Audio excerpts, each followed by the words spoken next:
ready? Good evening.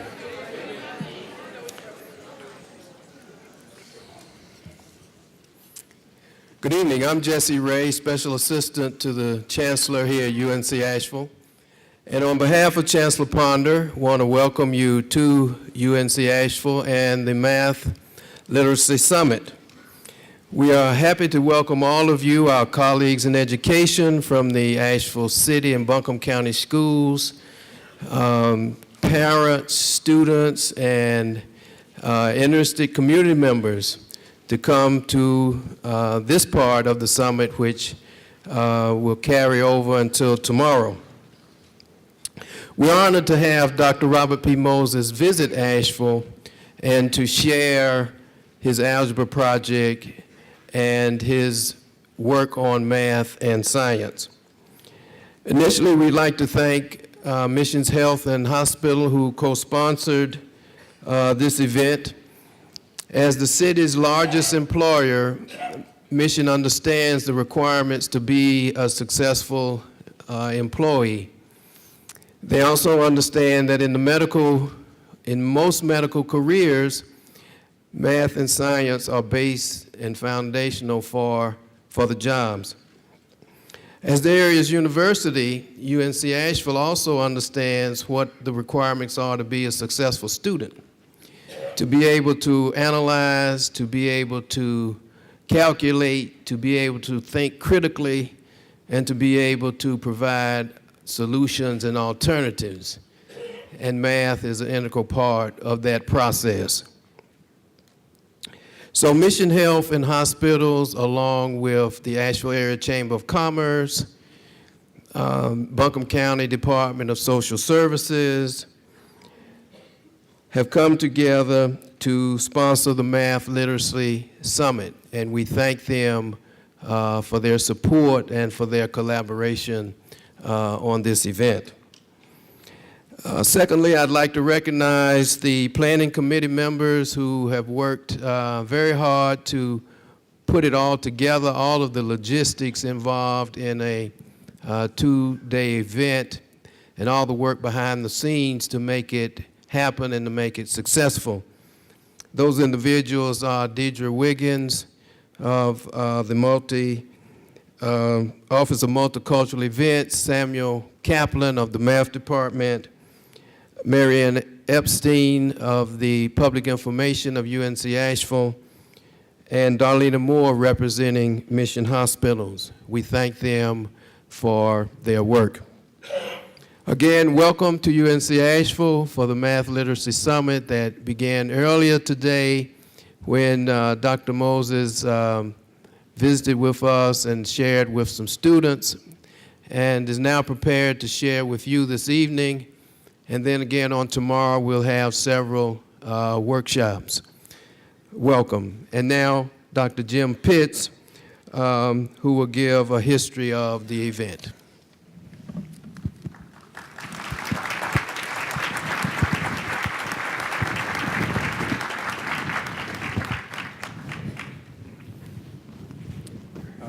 I'm very proud of Asheville, because it looks like half of Asheville might be here.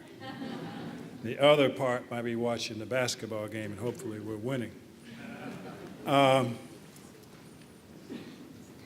We bill ourselves, UNC Asheville, as a public liberal arts university. That is, we're modeled after the small schools where students and faculty work closely together to produce capable students and capable citizens. This is very much related to the mission of the college. Liberation is not just an individual thing, it's a matter of opening up possibilities for whole categories of people to be all that they can be. And it's a part of my life to be an educator and to realize that that kind of powerful feeling of wanting people to be the very best they can be is really very much what animates real teachers. no matter what the subject matter is. Robert Moses, I just met this afternoon, but I knew that he had influenced me indirectly a couple of decades ago when one of my professor friends from graduate school began to talk about Robert Moses and the work that he's doing. And the work that he is doing with the poor, with people who are thought to not have much success in their future, that he is dedicated to exactly those people. He believes in their capability. He is dedicated to helping to produce communities and teachers who will focus on those who are not doing as well as they could and working with them so that everyone is focused on the same goal. His vision, he will explain much more adequately than I am, but this is very relevant for all of us in America. We believe we are a democracy, but a democracy needs capable citizens. And if there are a large number of people who are not getting experience of success and capability, then we are a poorer democracy than we advertise. So it's in all of our interest to focus on those who lose not just in an exam, but those who are most inclined to drop out, to those who think that mathematics and history have no relevance. It is in our interest to persuade them otherwise, whether it's teaching them the lessons of the civil rights movement or teaching them the relevance of education in math and arts to now, to being more capable people and being strong enough as individuals and as communities that nobody can hold you down. The battles of the civil rights movement need to be taught more deeply and to everyone in this country. We think things are over because there are no names, no words on a water fountain that says you drink here or you don't drink here. We need to learn more deeply from the rich, though sometimes difficult and painful, history of our own society. We know how to produce people who can spend money, who can consume, but we need to produce citizens. And Dr. Moses has always been about producing human beings to their full potential to be citizens. I won't try to say any more. Thank you. Thank you.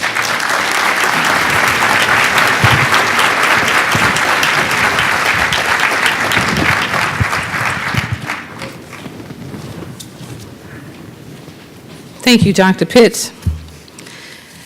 My name is Deirdre Wiggins, and I'm the Assistant Director of Multicultural Student Programs here at UNC Asheville. In the spirit of sincerest gratitude, the Office of Multicultural Students would like to recognize some of the community who have helped to make this day possible. And the first are our community awards.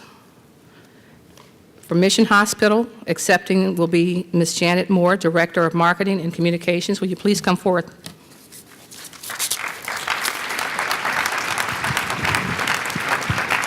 This plaque reads, "This plaque is hereby awarded to Mission Health and Hospitals for your generous support and sponsorship of the Algebra Project on February 27, 2008, in collaboration with UNC Asheville." Thank you, Janet.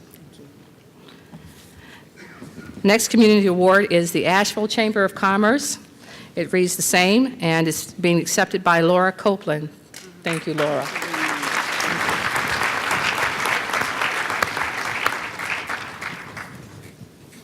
And accepting for the Buncombe County Department of Social Services is Tim Rhodes. Is Tim here? I think he's not here. And also in the spirit of that embodies Dr. Moses' example, are our educators. Janet Burris is first from she's a multicultural studies teacher at Asheville High School. She's not here tonight. Are you Tim? Tim Rose. Okay. Tim, thank you so much. Appreciate it.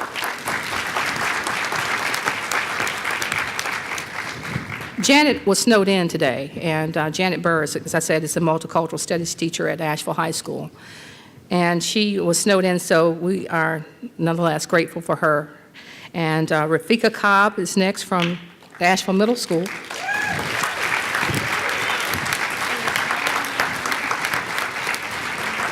Rafika is the founder of the Algebra Academy, and we are so proud of her. She's been here about 3 years, and we're glad to have her here. Thank you, Rafika. Thank you. Dr. Gordon Grant is our next recipient, and he's principal of Randolph Learning Center. Thank you, Dr. Gordon. Eric Howard is next, and he is the Randolph Learning Center MSW social worker. Give me something. Thank you. Jerome Hughes is Asheville High AVID Director. And this AVID stands for Advancement via Individual Determination. Jerome was also the Teacher of the Year last year, so thank you, Jerome.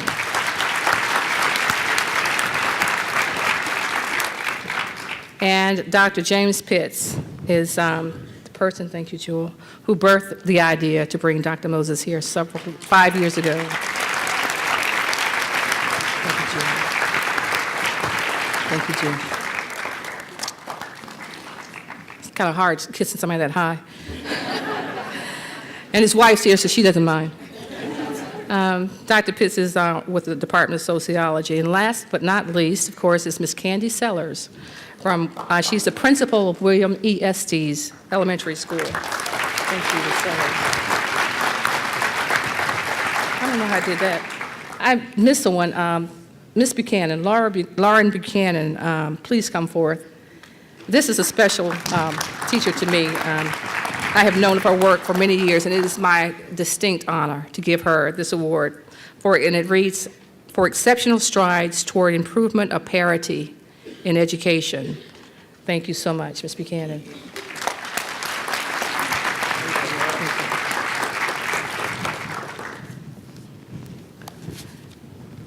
And before we have our song by our graduate, LaRonda Carlton, I want to thank some other people who have not received awards, but our special assistant in the Office of Multicultural Students, Nate Corbett. Nate, are you here?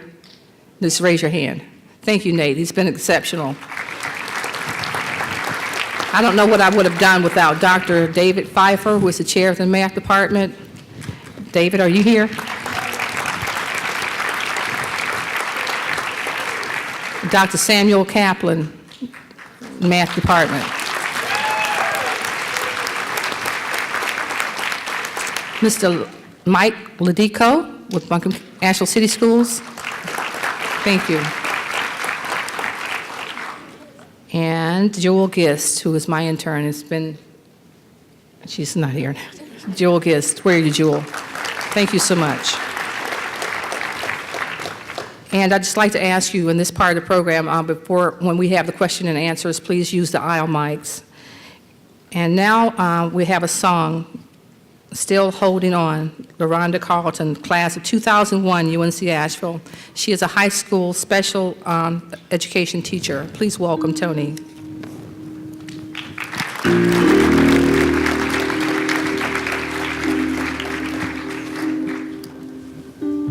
Once again, I want to thank Ms. Deirdre Wiggins and the Office of Multicultural Student Programs for having me here today. And I know that the song that I'm about to render to you is a song that everyone can relate to across all color and racial barriers. Everybody can relate to being told that you'll never make it, you're not going to be anything, you'll never do this because your mama did this and your daddy's this. Everybody can relate to that. And I too, at one point, a moment in time in my life, was told that. But I realized that the only true and living thing that I could hold on to was God, because he was never going to let me go and I was never going to let him go. So therefore, we had a pair. So everyone that is here here. I don't care what color you are, what race you are, what ethnicity you are. You should be able to relate to the song that I'm going to sing tonight. I want to dedicate this song to Randolph Learning Center, Mr. Eric Howard, Dr. William E. Young, and most of all, Ms. Deidre Wiggins, and I hope that everyone else gets something out of what I'm about to say. They said I wouldn't make it. They said I wouldn't be here today. They said I never amount to anything.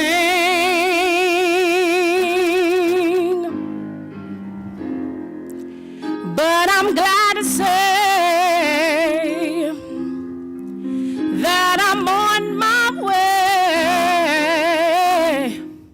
and I'm growing more and more each day.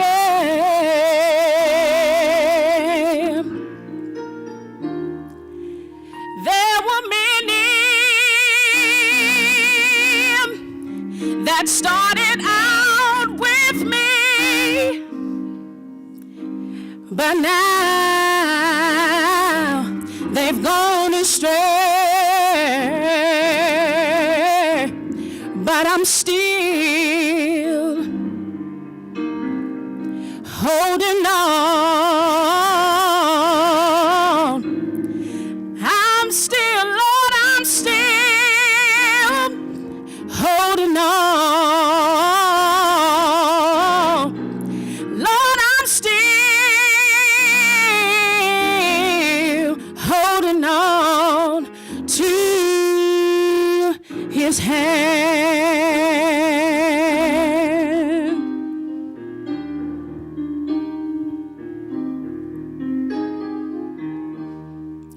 You see, when I was young, I gave God my hand, and I told Him to lead the way. Though the road has been rough and the going's been mighty tough, still I ain't going nowhere. I'm out here to stay. Oh, Lord, you see, I've been talked about, and oh, I've been criticized. I've had to wipe many tears from my eyes, but I'm still holding on. Lord, I'm still holding on. Oh, I'm still, Lord, I'm still holding on to His hand.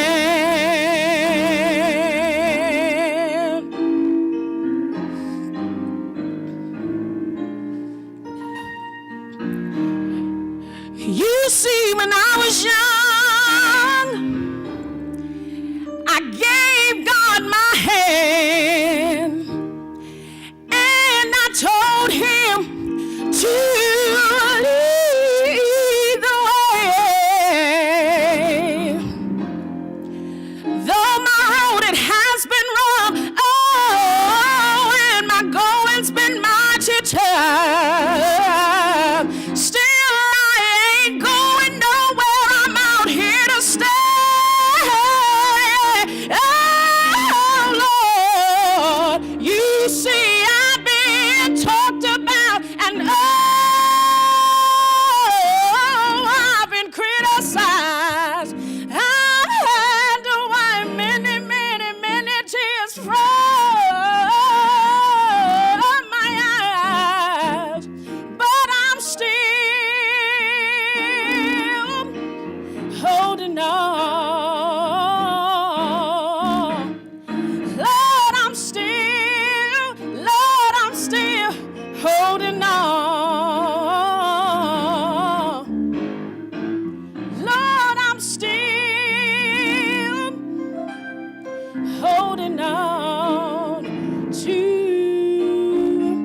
His hand. Through all trials and tribulations, I'm still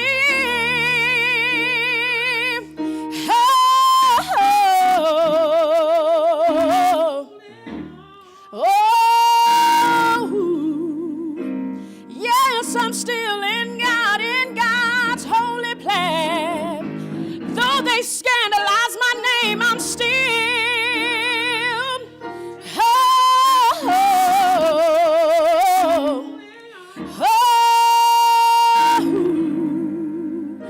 see, I'm bound for the promised land, Lord, and I'll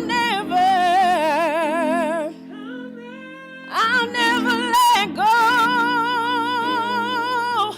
of His hand. Lord, I'll never let go of His hand. Oh, and I'll never, I'm still holding on. Yes, I'm still in God's holy plan. I'm still holding on. Oh, and yes, I'm out for the promised land, Lord, and I'll never let go of His hand, oh Lord, and I'll never let go of His hand, His hand, His hand, oh Lord, and I'll never let go of His hand.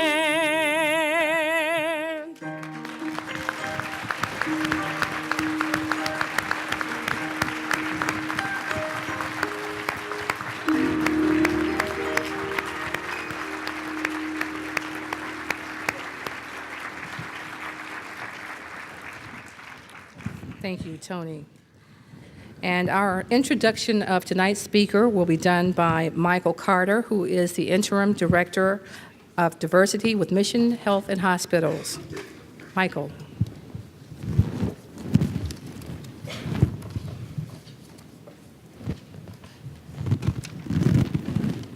Good evening.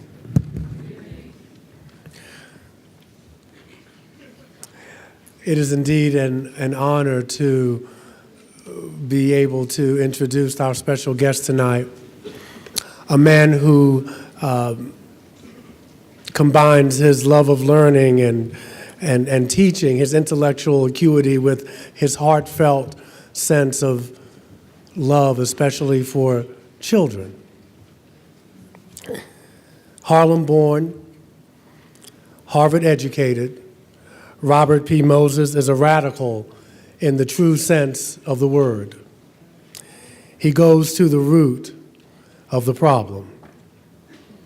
Dr. Moses is a Harvard-trained educator, a civil rights leader, a MacArthur Foundation Fellow, and founder of the Algebra Project, an innovative math literacy program originally developed for inner-city youth in Boston. Dr. Moses reminds us that a quality education is not only a civil right, an economic right, or even a democratic right. It is more than this. It is indeed a human right. Dr. Moses has also suggested the necessity for a constitutional amendment to promote quality education in our public schools. We are honored to have him here. So without further ado, I present to you Dr. Robert Parris Moses. Thank you. Thank you very much. Thank you.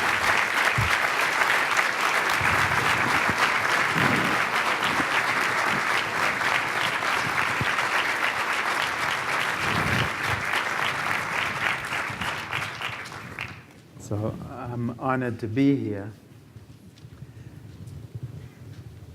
How is everybody? I've instructions to stand in the light up here, so.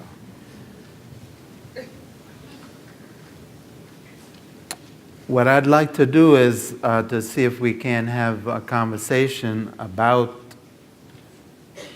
having a constitutional amendment.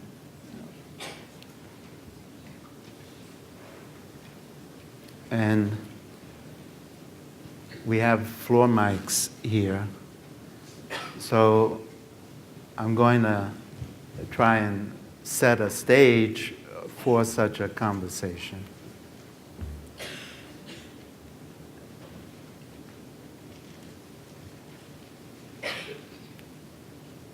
In the beginning, in the afternoon event,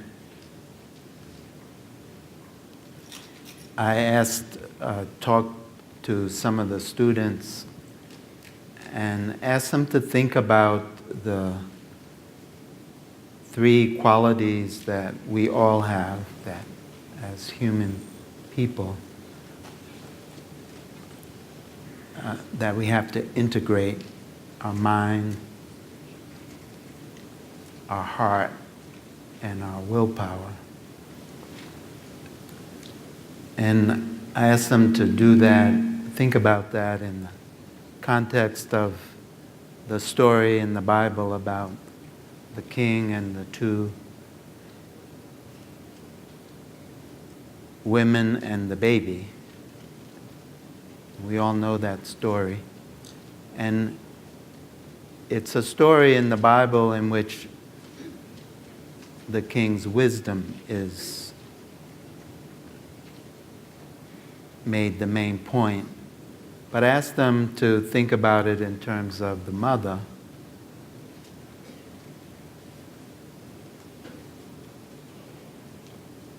And the point being that the mother had to integrate all three faculties.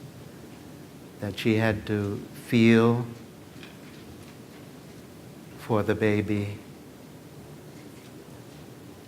That was her heart.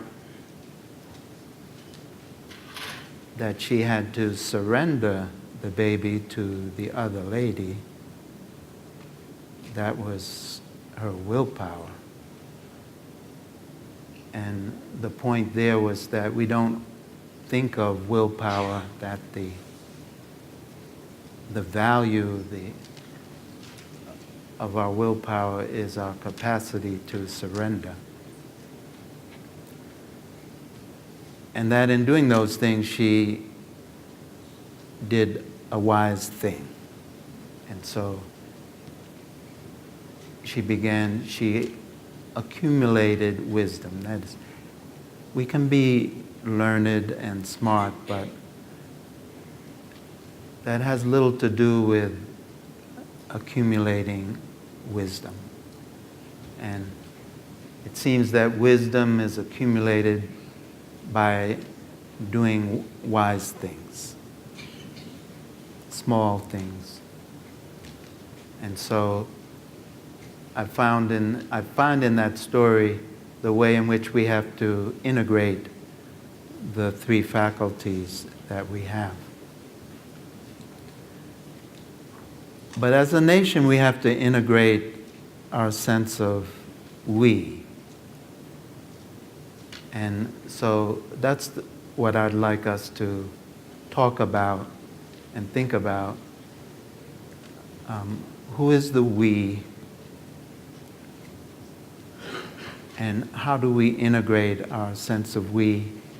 And I wanted to talk about it from the point of view of the Constitution. So I thought we should start by looking at the preamble.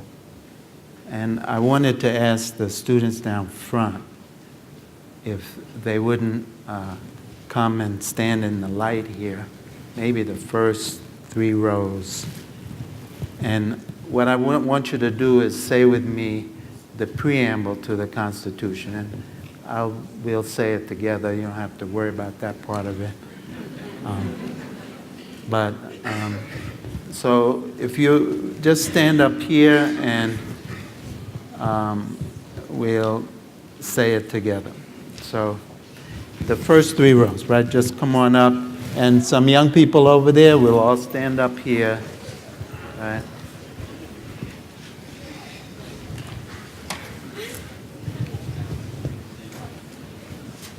I didn't want you to sleep then.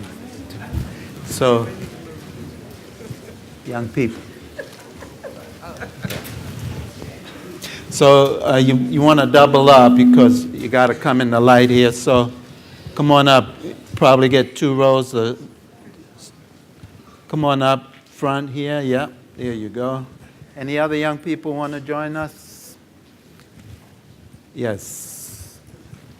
You got to stay in the light, though. So those of you in the shadows there, come on in the light here. Come on out. Yeah, out of the shadow into the light. Good. Come on up, young man. Come on up. Don't be bashful. You don't want me to come get you, do you?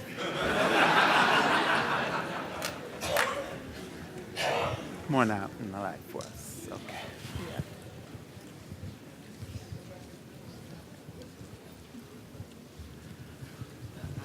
So here's the thing. Now you went from one part of the shadow to the other. Come on. Just right in the middle now. You stand. Stop right there. Come on. Come on. Right here. Okay. Right there. Don't go any further. Right there. There we go. So here's the thing. We live in a country that's founded on a constitution, right? And it has to mean something. And what I want you to think about is the preamble to the Constitution, because that's sort of going to be the basis of the we. The preamble starts with, what are the first 3 words of the preamble? And, yeah, let's all say them. Not so good. Everybody together. 1, 2, 3. Good. Try it again. 1, 2, 3. Yeah. So what I want you to do now is say with me the Constitution, the preamble. We may have to say it a couple of times to get it right, but it's important. So we want to stand up tall here and say this. And you want to look out. And there's someone sitting in the back row out there. You see them? You're looking out at that person in the back row. You see them? Okay, you're talking to them. Right? So you're looking out. You're not looking down here. You're looking all the way out to the back row, and you're talking to them. I will read it, and you repeat it after me, but they've got to hear you out there, right? And then after we do it, we're going to ask them to do it with us. Okay? We, the people of the United States, We, the people of the United States, in order to form a more perfect union. Okay, stop. So now, what you want to do is look out. Now, you're not looking at him, right? Because you really are talking to them. Because what you're doing here is you are telling them something about yourself, right? In other words, what you want to do is you want to tell them that you are part of something, right, that is beginning with a we, right? It's the people, right? And so you are telling to everybody out there who you are, right? Not who you are in terms of your mind and your willpower and your heart, but who you are as part of this nation, right? That's what I want you to think. So in order to do that, you have to turn around, and do you see that person in the last row out there? You see him? Okay, stand up tall. Yeah, stand up tall and talk to that person out there. Tell them about this Constitution. Here we go again. We, the people of the United States, in order to form a more perfect union, establish justice, ensure domestic tranquility, provide for the common defense, promote the general welfare, and secure the blessings of liberty to ourselves and our posterity, do ordain and establish this Constitution for the United States of America. All right, now we're going to ask everybody to say it with us.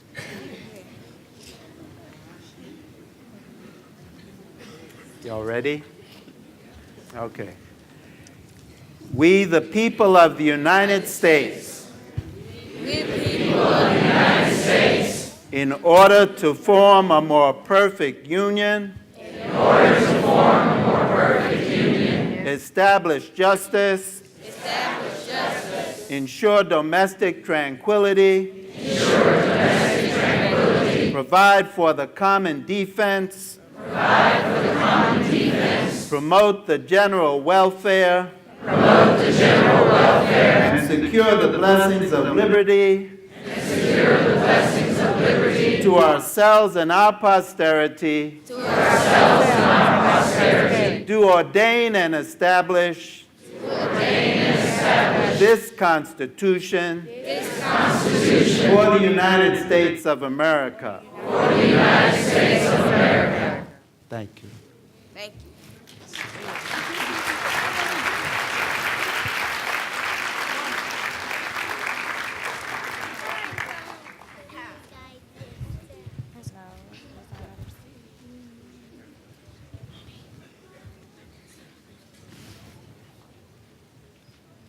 So how many have heard of Somerset?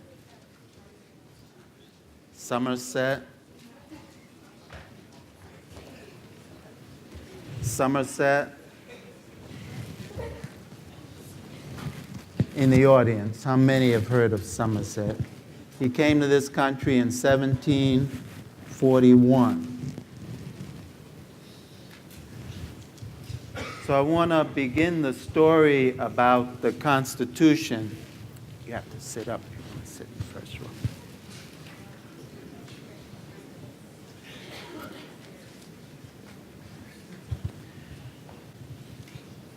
With the story about Somerset. Somerset was 9 years old, and he lived in West Africa. And he was captured and brought to this country in 1741. And he acquired his slave name when he got here. His master was Charles Stewart, and Charles Stewart wasn't very old himself, young man, right there. You gonna listen here? Okay, sit up, give me your attention. All right. So I need your attention. I'm talking to you, and I want you to actually understand what I'm saying. Okay, now I first talked to you about who? Somerset, yes. And what did we say about him? Well, I want you to know. Okay, well, what I said was that he was 9 years old, he was in West Africa, and he was captured, and if you can imagine it, he rode a slave ship all the way across the Atlantic and landed in Norfolk, Virginia, not far from here, right? And acquired his slave name, Somerset. And his master was Charles Stewart, and Somerset was a personable 9 years old, right? He people liked him, right? He had a good feel about him. And so Stuart made him his personal slave. He actually traveled with him. And 20 years passed, and Stuart went to England to help take care of his sister's family when her husband died, and he took Somerset with him. So it's around 1769. It's on the eve of the American Revolution, and Somerset, after 20 years, is how old? 29, exactly. 29 years old. And he decides to run away. So he runs away, and Stuart feels betrayed because he has had Somerset with him for 20 years since he was a little boy, and he knows him, right? Or he thinks he knows him, and so he doesn't understand that he should run away.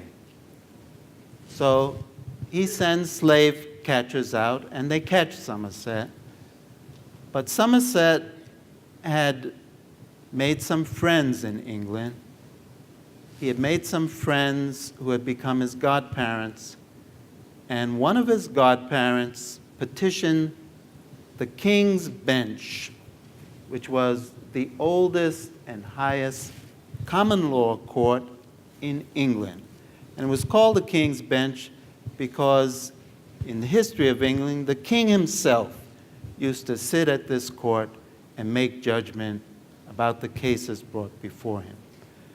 And Lord Knowles was the Chief Justice for the, Lord Mansfield was the Chief Justice for the King's Bench.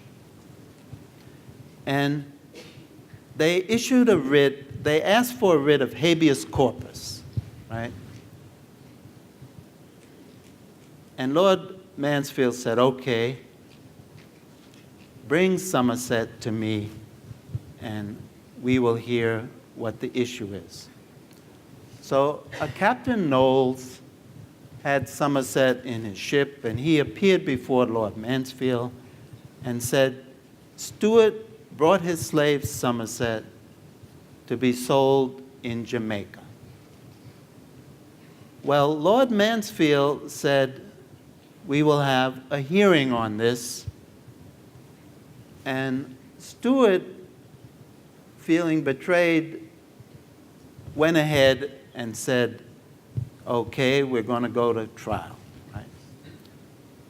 So in the summer of 1772, there was the trial of James Somerset, a Negro, on habeas corpus. And Lord Mansfield mounted the bench and gave his verdict. And I want to read to you what Lord Mansfield said.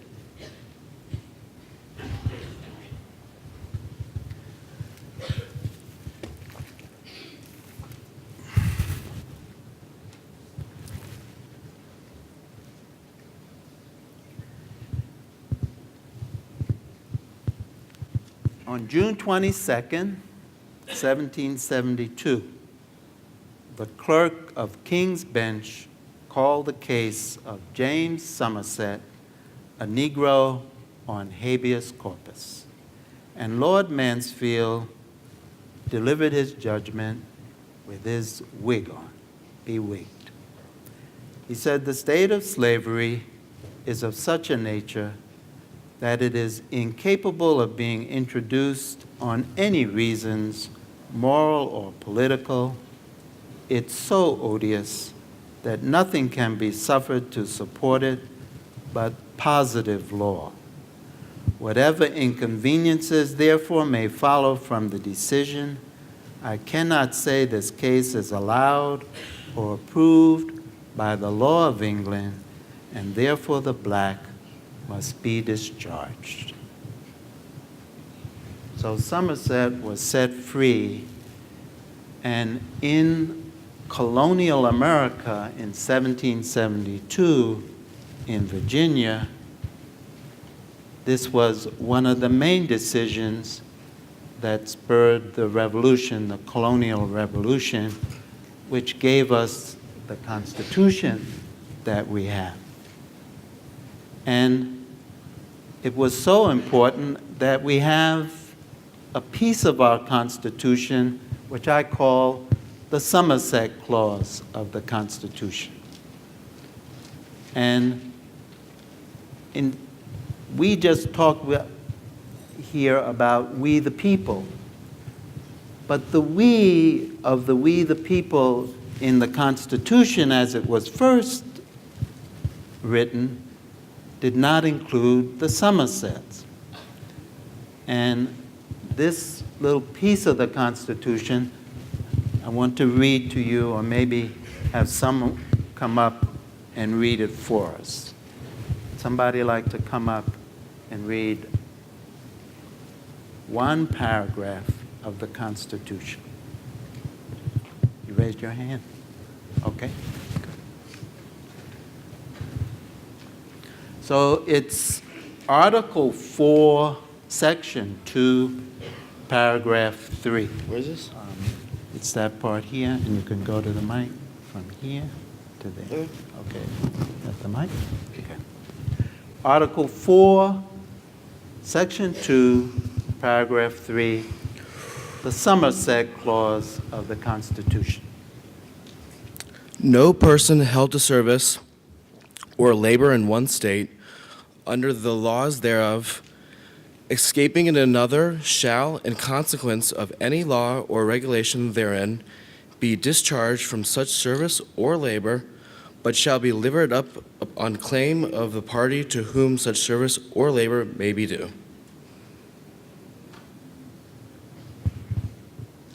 Want to read it again? Sure. Okay. So before he reads it again, this is what I think of here is what we have in the original version of the Constitution is a section about constitutional property. In other words, we had, as a nation, we started with constitutional people and constitutional property. And we've been struggling as a nation. We still struggle as a nation today because of how we started as a nation with our Constitution. We had constitutional people. That was you. You got up here and said, "We the people," right? But we also had constitutional property. And this clause in the Constitution is about property and who owns it and what rights they have about it. Okay.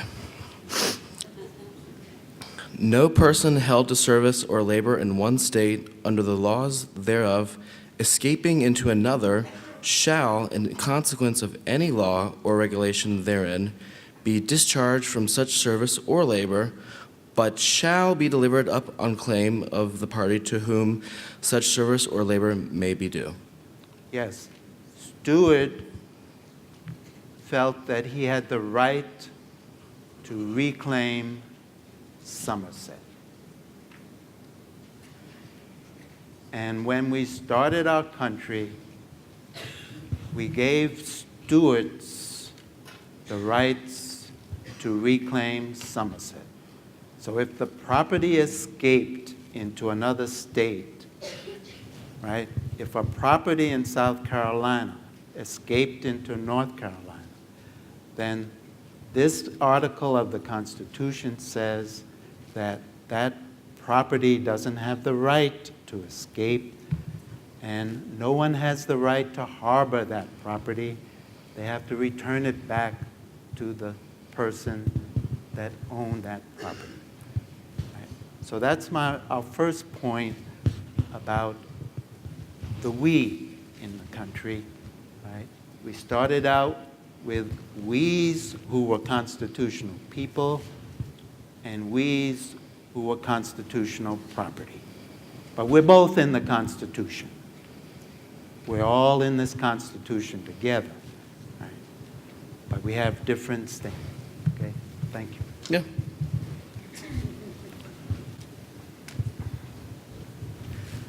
So the Constitution was written when? When did they meet in Philadelphia to write this Constitution?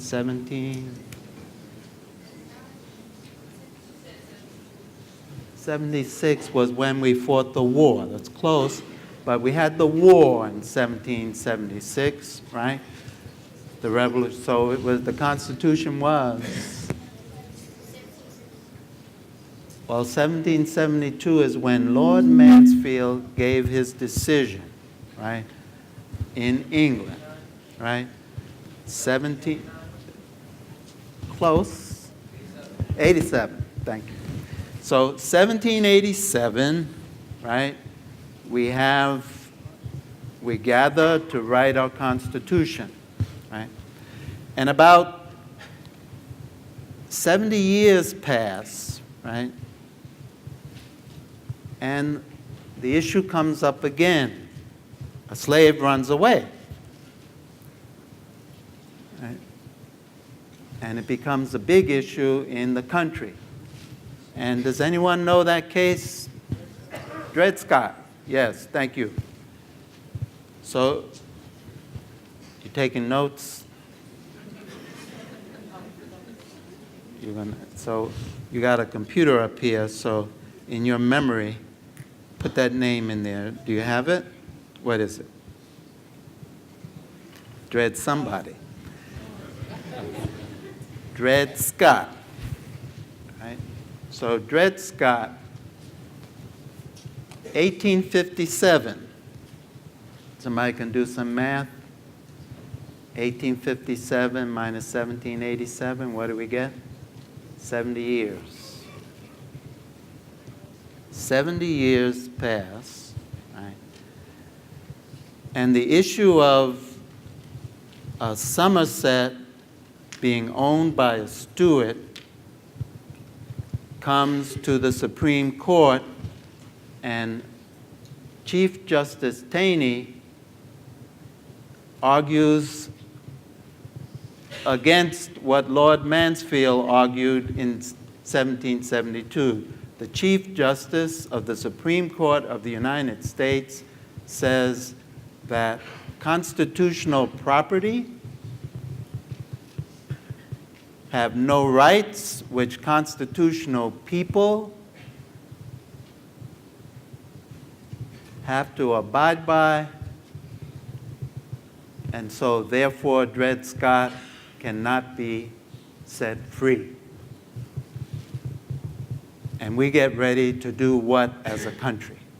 What do we do? What do we get ready? 1857, we're on the eve of what? The Civil War, yes.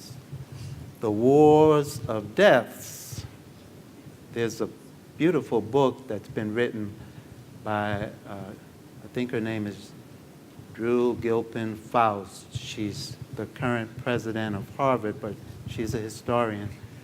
And she's written a beautiful book called This Republic of Suffering. And she calls it The Wars of Deaths. I just want to read you a little what she says.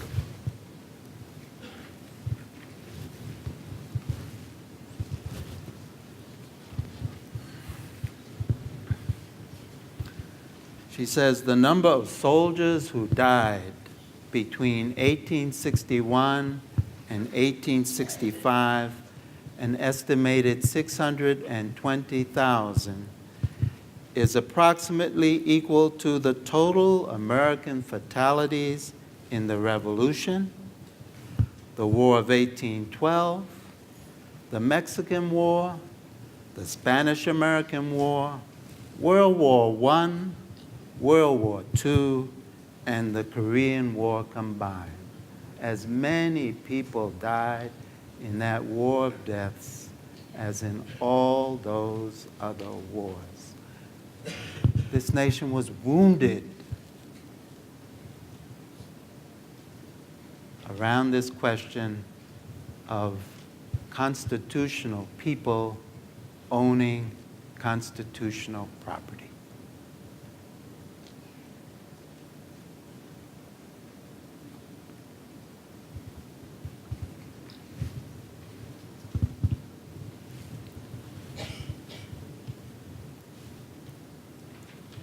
In 1875,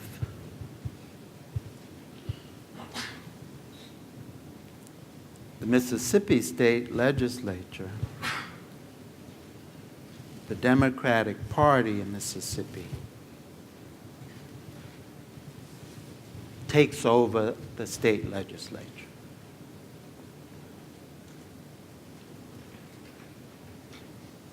And they do it with terror and violence.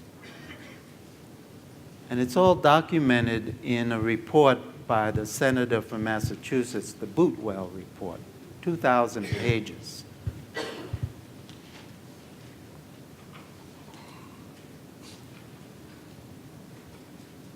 William Alexander Percy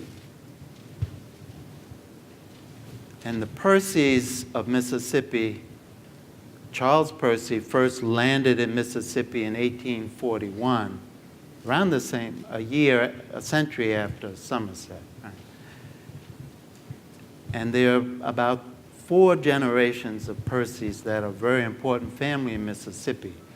But William Alexander Percy becomes the head of the Mississippi State Legislature because he's interested in one particular provision of the impeachment proceedings against Adelbert Ames. Now, Adelbert Ames was the Republican governor of Mississippi during that time. And when they take over, when the Democrats take over the state legislature, they move to impeach Ames. But there's one policy item in the impeachment. And William Alexander Percy goes in to make sure that that gets written into the record. And it's the record, it's the part that says that the money that was allocated under the Republican, under Adelbert Ames and his administration for the education of the freed slaves should be taken out and given to build the railroads in the Mississippi Delta to set up the basis for sharecropping.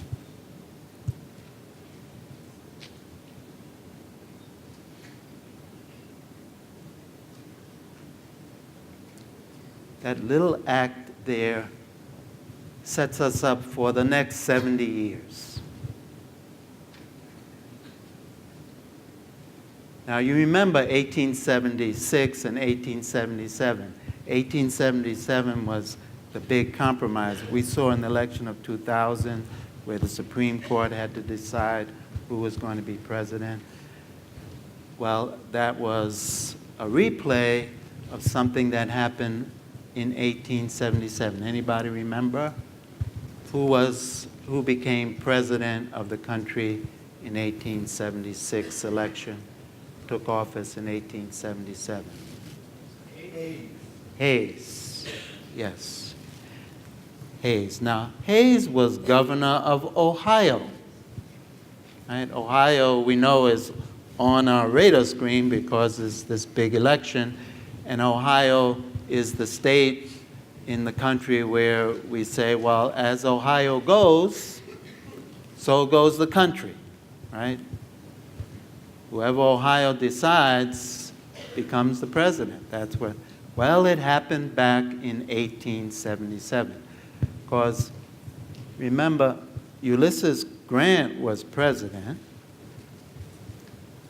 and in 1875, the question was, why isn't he sending troops into Mississippi so that they can have an election that isn't a terrorist-run election? Well, the reason was, according to Congressman Lynch, a black congressman from Mississippi who went to see Grant and asked him that question, why didn't you send troops? And Grant told him, I was thinking more like the head of the Republican Party than the president of the nation. Because a delegation of Republicans from Ohio came to visit me in 1875 because Ohio was having its election for governor. And Hayes was running for governor. And Ohio hadn't ratified the 15th Amendment. What was the 15th Amendment? Anybody? 15th Amendment?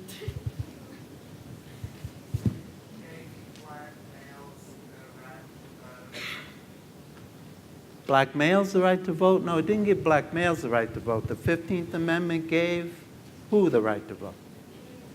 No, not women. The 15th Amendment, folks, gave who, to whom, who got the right to vote? White Southerners?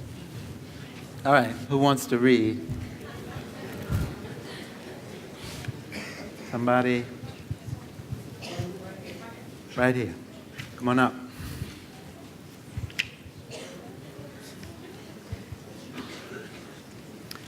The 15th Amendment is blessedly short. So you want to read just section 1 right here. Right? Okay, got to go to the mic. Okay. It says, the right of citizens of the United States to vote shall not be denied or abridged by the United States or by any state on account of race, color, or previous condition of servitude. Good. You want to read it again? And Okay. that word is abridged. Oh, okay. The right of citizens of the United States to vote shall not be denied or abridged by the United States or by any state on account of race, color, or previous condition of servitude. Good. So the 15th Amendment gave the right to vote to who? It says the right of who? Citizens, yes. The 15th Amendment gave citizens the right to vote. Where does it say who the citizens are? Who are the citizens? Where in the Constitution does it say who the citizens are? No, not in We the People, right? Where does it say who the citizens are? But where in the Constitution?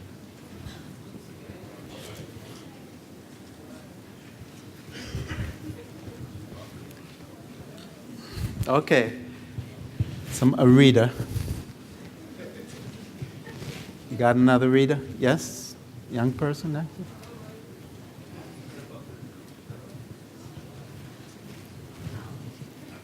Who's reading? Okay, come on up.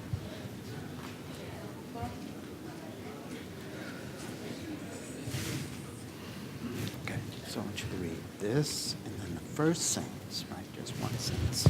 No, right there. Yeah, read, it says Amendment 14, Oh, right? okay. And then read the first sentence down to here. Okay.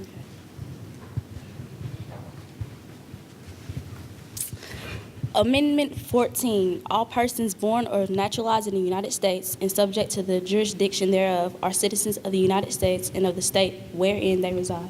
Good. Yes.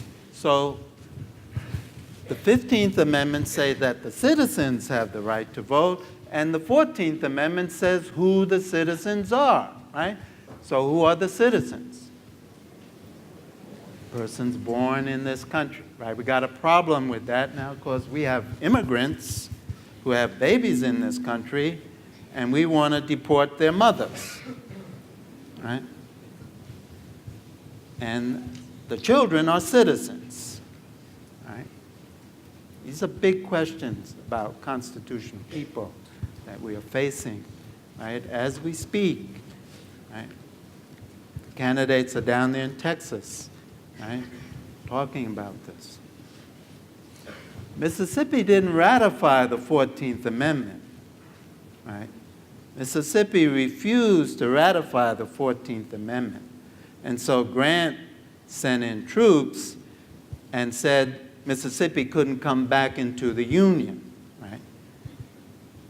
And that's what set up the basis for the Republicans eventually, after the 15th Amendment and when citizens got the right to vote, and the troops in Mississippi, the Republicans electing their legislature and Albert Ames, and then the insurgency by the Democrats to take back the legislature, right, in 1875. That's what sets all this up, right? But Ohio didn't ratify the 15th Amendment. And so the delegates that came to Grant were telling him that if you send troops down into Mississippi, people in Ohio won't elect Hayes governor. And so when Congressman Lynch went up to Grant and asked him, well, why didn't you send troops? Grant told him, I was thinking more like the head of the party than the head of the country. I saved Hayes' governorship in Ohio. And so Hayes, of course, would not have been running for president if he hadn't been governor of Ohio.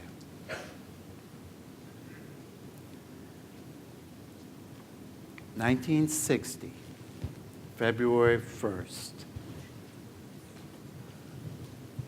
in this state, down the road, AT&T, 4 Negro college boys do what? February 1st, 1960. What do? They sit in, right? They sit in. 4 Negro college boys sit in. And C. Vann Woodward, in his book, The Strange Career of Jim Crow, credits the sit-in movement with overthrowing Jim Crow. He says that the sit-in, the nemesis of Jim Crow, was born on February 1st, 1960, right here in your state. Now, what we got after the Civil War, after 1875 and 1877, we had constitutional property in our country from 1787 right up until these amendments, right? 14th Amendment, the 15th Amendment, the wars of death. 620,000 people died to get rid of constitutional property. But constitutional property didn't automatically become constitutional people. Another almost 70 years passes, and we have in our country constitutional limbo. Right? Not constitutional property, but we're not really constitutional people.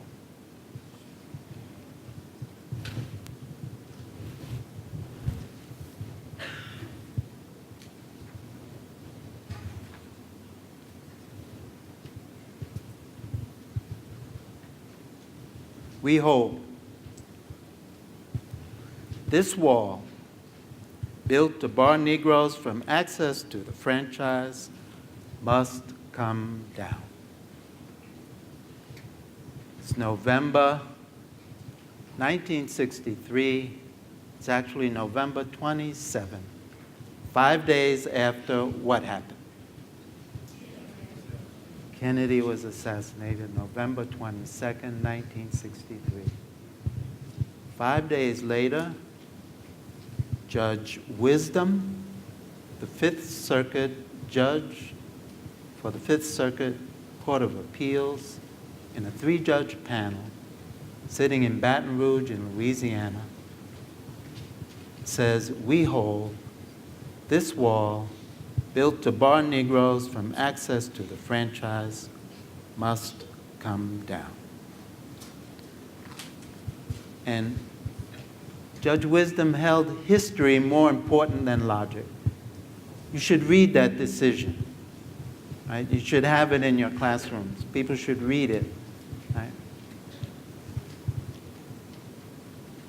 So he went all through the history of Louisiana, all the stuff I've been talking about, in that decision. And part of what he said was that the Louisiana interpretation test and its current variant, the citizenship test, are rooted in the state's historic policy and the dominant white citizens' firm determination to maintain white supremacy in state and local government by denying to Negroes the right to vote. The counsel for that case, and it's called the United States of America versus the state of Louisiana. Robert Kennedy, the Attorney General, is the chief counsel. Burke Marshall, the Assistant Attorney General for Civil Rights, and John Doerr.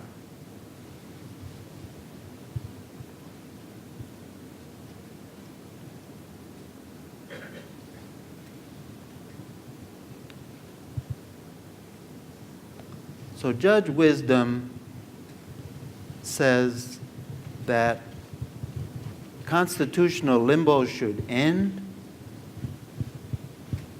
and for purposes of our politics,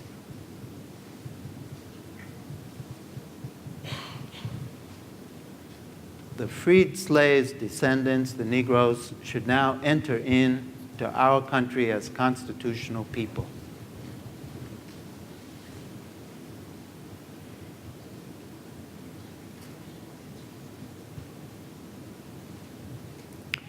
Because I knew John Doerr and Burke Marshall. They were my lawyers. Mississippi in the 1960s, there were 3 black lawyers in the whole state, none of whom had a law degree. So every time I was arrested by the state and thrown in jail, John Doerr came down, or one of his men, and turned that jailhouse key and let me out. Now, they didn't have to do that.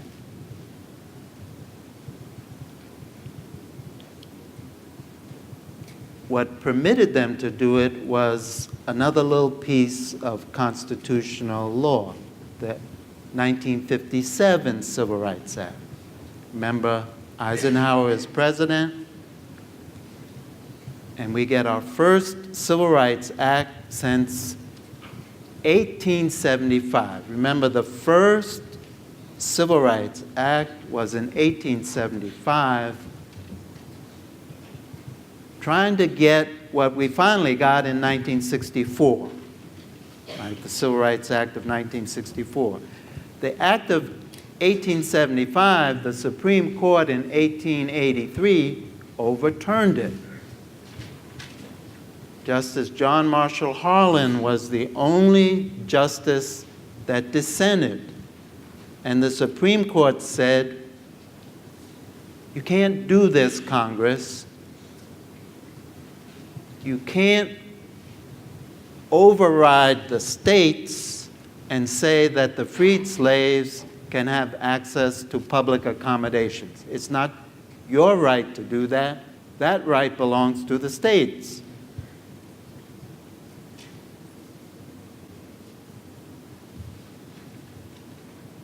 So in 1883, the Supreme Court said the 1875 Civil Rights Act is unconstitutional. We didn't get another Civil Rights Act until 1957, and that set up the Civil Rights Division of the Justice Department. They just had their 50th anniversary, right, in 2007. I went to the Senate Judiciary Committee. Senator Leahy chairs that committee, and testified on the 50th anniversary of the Civil Rights Division of the Justice Department. it gave us what I thought of as a crawl space, right? You had a little legal space which allowed us to do the work that we did in Mississippi from 1961 to 1965. It allowed us to actually organize. You know, the Freedom Riders came in and opened up Mississippi, but they couldn't have a nonviolent movement in Mississippi unless they were willing to do Nelson Mandela, right? Who was Nelson Mandela? Young man, Nelson Mandela. You should know him. Anybody? Nelson Mandela? Africa, yes. Where in Africa? Huh? Where in Africa? South Africa, good.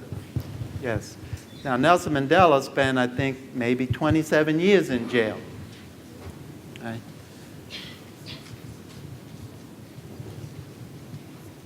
In order to have a nonviolent movement in Mississippi, people would have had to spend tens of years in jail. In other words, Mississippi was going to lock you up and throw the key away. So we didn't get a nonviolent movement in Mississippi around public accommodations. What we got in Mississippi was a nonviolent movement around the right to vote, and we could have that movement because of this little bit of legal crawl space, right? Which said that the federal government had the right to intervene on behalf of people trying to register to vote or trying to help people to register to vote. So every time I got locked up for working on voter registration, the state of Mississippi would lock me up. The federal government would come and turn the jailhouse key. They were our lawyers, John Doe.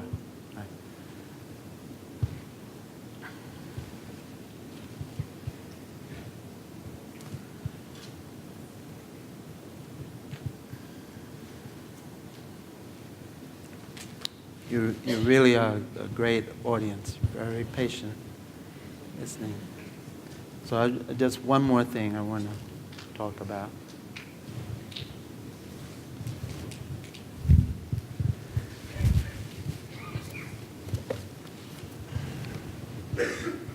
So this little book is called Slums and Suburbs, and it was written by James Bryan Conant. And you remember Conant was president of Harvard from 1933 to 1953. And it was Conant who first used the SAT as a test. And Conant was a chemistry professor. He wasn't part of the country's ruling elite. And he only became president of Harvard because of the 1929 Depression. And the country lost its confidence in its ruling elite, and the Harvard Board of Trustees, right, decided that they should do something different. And so they made this chemistry professor president. And the first thing he did was take a look around and say, well, who's going to Harvard? And he decided that public school students should also go to Harvard. But how was he going to get them? Because the test to get into Harvard in those days was based on the private school's curriculum. The deal between the Ivy League schools and the private schools was that we have this test based on your curriculum, and they can get it. So he needed a test. And so he asked Henry Chauncey, who was his dean, to look around for a test, and Henry gave him several options, but Conant decided he wanted to use the SAT because he said the SAT is an intelligence test, and he thought that if you had a test that was testing for competency, then rich people would just use their money to train their kids in the competencies, and so you wouldn't really get what you were looking for. So Conant decided to use the SAT. And so the SAT was given in 1933, and in 1934, the first class of Harvard National Scholars, all from public schools, entered Harvard University. And across the rest of the 30s and into World War II, the Ivy League schools used the SAT for their scholarship students. And then after World War II, Conant set up ETS, and we got a big machinery for testing. After he left Harvard, Conant wrote this book. He went around and took a look at the country's public schools. And so he writes a book about what he calls slum schools and suburban schools. And he says something, it's the only place that I've seen it written. Right? He talks about Dred Scott, right? He talks about the war and President Lincoln, and he talks about the amendments, right? Then he says this, he says, the people of the United States, through their duly elected representatives in Congress, acquiesced for generations in the establishment of a tight caste system as a substitute for Negro slavery. And then he says this, and I've never actually seen anyone else say it, as we now recognize so plainly, but so belatedly, a caste system finds its clearest manifestation in an educational system. So we're in 1961. We've had Brown versus the Board of Education. And the person who set up the basis for meritocracy in our education tells us that we're running an education system that's driving a caste system.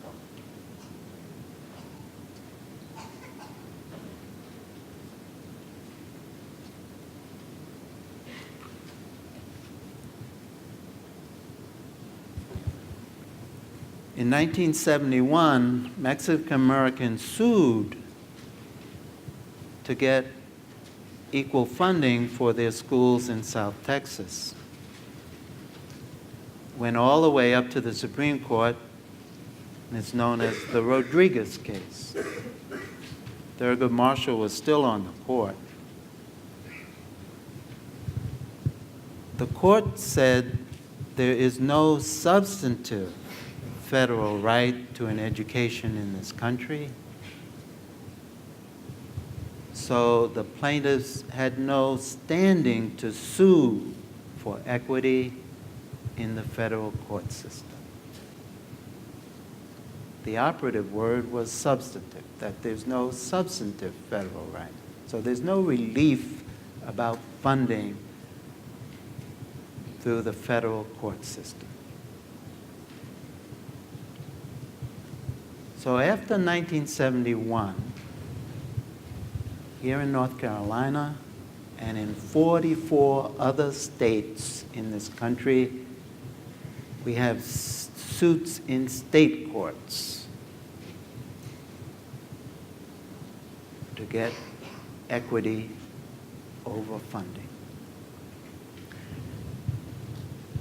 For purposes of our education, our children are not constitutional people. For purposes of our education, our children are citizens of their states. They are not, for purposes of their education, citizens of the country.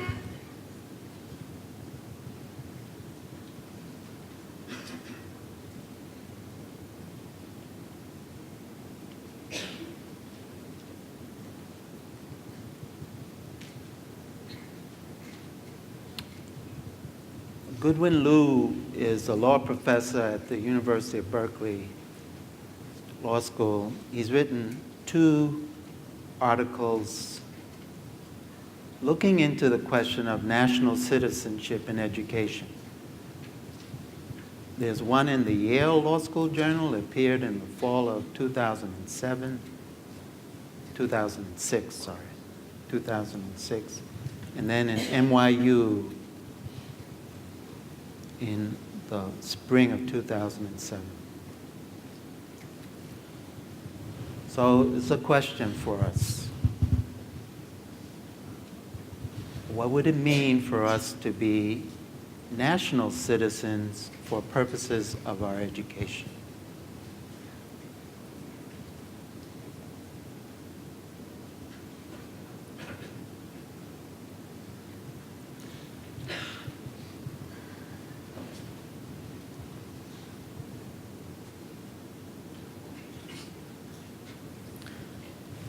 So I think that the country runs sharecropper education. And this is my last story. I was on the witness stand in the spring, March of 1963 in the federal district court in Greenville. We had been attacked on the highway, Highway 82, running from Greenwood to Greenville. We had been grease gunned. A grease gun is like a machine gun. And there were 3 of us in the front seat. I was in the middle, and Jimmy Travis caught a slug in his neck. When we regrouped, we decided we would have a voter registration campaign in Greenwood.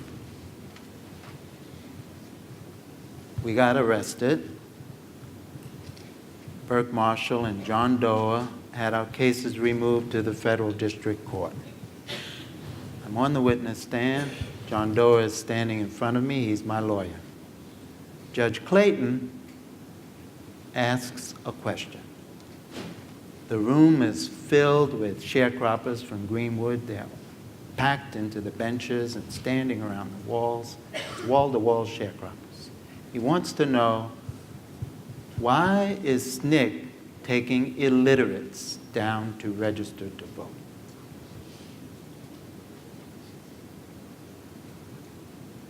And so, in so many words, we say, well, the country can't have its cake and eat it too. It can't have denied a whole people access to literacy through its political arrangements and then turn around and deny them access to politics because they're illiterate. So we won that struggle. If you look at what Judge Wisdom said later that year, in November of 1963, he said these tests are invalid, and they were struck down. So when the 1965 Voting Rights Act was enacted, there was no literacy requirement. But the subtext of the right to vote was education. And the sharecroppers had suffered sharecropper education since the Civil War. Percy, William Alexander Percy, got his railroads. They set up sharecropping in the Mississippi Delta. And sharecropper education basically said, well, there are people who are going to do a certain kind of work, and so therefore they only need a certain kind of education. And if you think that was just ancient history,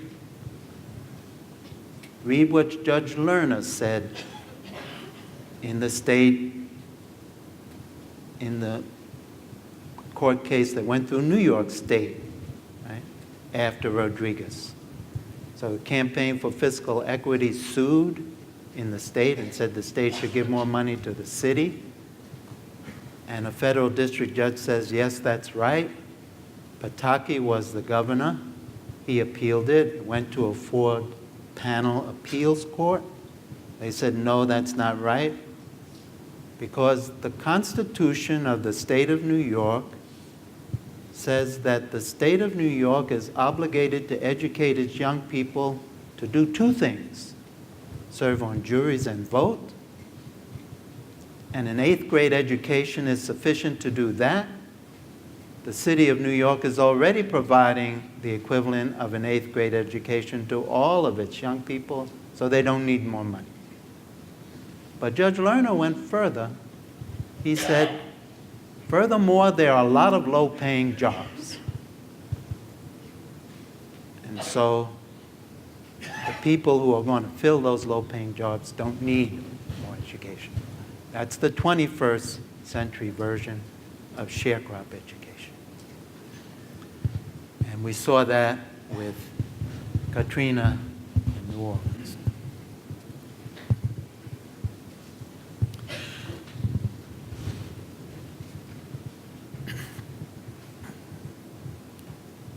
So what we have tried to start with the Algebra Project is a We the People movement. The idea that we the people should come together and see if we can have a national conversation about a constitutional amendment for quality public school education. That certainly would be the first step, trying to see if we can come together as constitutional people and have a national conversation about whether, for purposes of our education, we should be citizens of the nation, not just citizens of our individual states. And what does that look like? How should it look and feel? So I think I didn't do what I said I was going to do. I said I was going to start a conversation, and I've been just preaching up here. So anyway, I think I'm finished preaching, and I'm not sure how much time we have, and maybe we should take a break.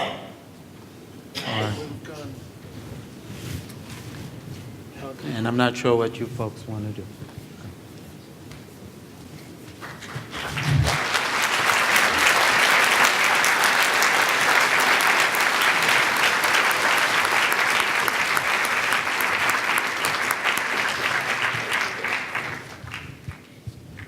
Would you like to say a quick word about how it ties in specifically with math and civil rights? It's not hard to make that connection, but not everybody in the room has come to that same conclusion. Do you want to bring that last 2 minutes? And well, math is sort of easy. The idea is that the judge wanted to know why we were taking illiterates. His idea of illiteracy in those days, 1963, was reading and writing. And reading and writing literacies came on the table with the industrial age, after our wars of deaths, right? In 1860, 65 and on, we industrialized.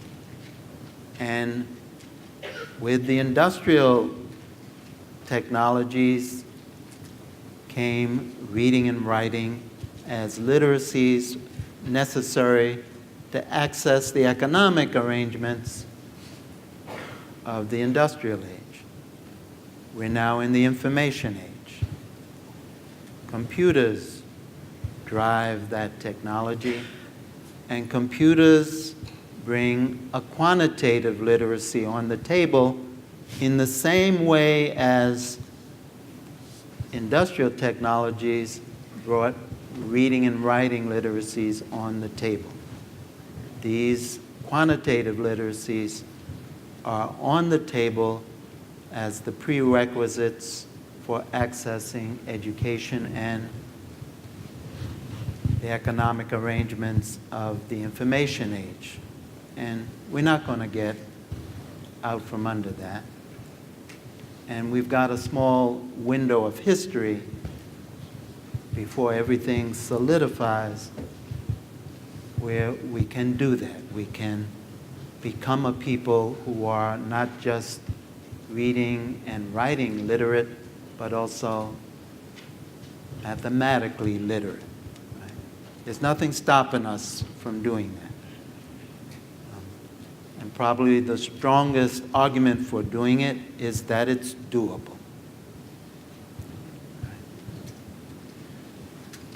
So the Algebra Project has jumped into that space using math literacy as an organizing tool for this education and economic access in the same way as we use the right to vote as an organizing tool for political access in the 60s. You can use anything to organize around. And be clear, it wasn't radical to push for voting.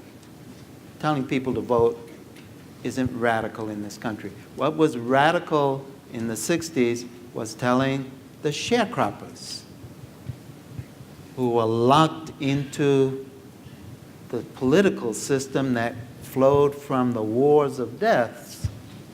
That was what was radical. It isn't radical to teach math. Right?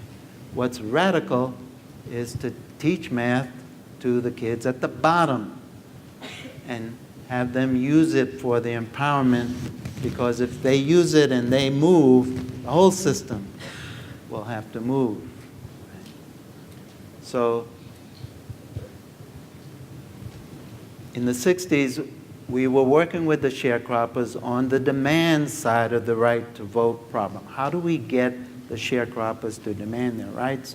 Today, right, we're working with the young people on the demand side of their education. How do we get you to demand what the whole country says you don't want? Right? How do we get you to demand your education?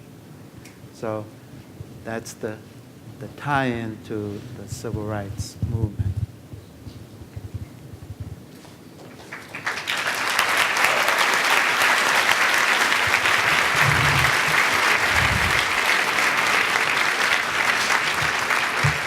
My name is Sam Kaplan. I'm in the math department here at UNC Asheville. Thank you, Dr. Moses, for coming up here. And you should know that this is the middle of a conversation in terms of a math summit, a two-day math summit. Tomorrow there's actually a workshop, and there's actually on-site registration. You should be here at 8:30 if you were interested in that, and it costs $25 to participate, $10 for students. And those are workshops all about how math connects to civil rights issues, personal finance, public health, workforce development, art, and creativity. This first math summit here in Asheville is hopefully the beginning of a longer conversation we will have as a community of how to address math education, not from the top down with end of grade tests, not from the top down with state mandated curricula. They have their place perhaps, but what can we do as a community from the bottom up to organize and help our students? I want to thank not just Bob Moses for being here, but also Mission Hospital for helping to make this possible, and the Asheville Area Chamber of Commerce for helping to sponsor some events, and the Buncombe County Department of Social Services. As you leave, there's going to be a book signing in the lobby, and there'll be several places where you can sign up if you would like to be in contact with the math department and other groups who are organizing these conversations over the year. Please give us your name and number. And there's actually a book as well. We would love your comments, what you thought about the experience here tonight, and your reflections. Thank you so much for your time tonight.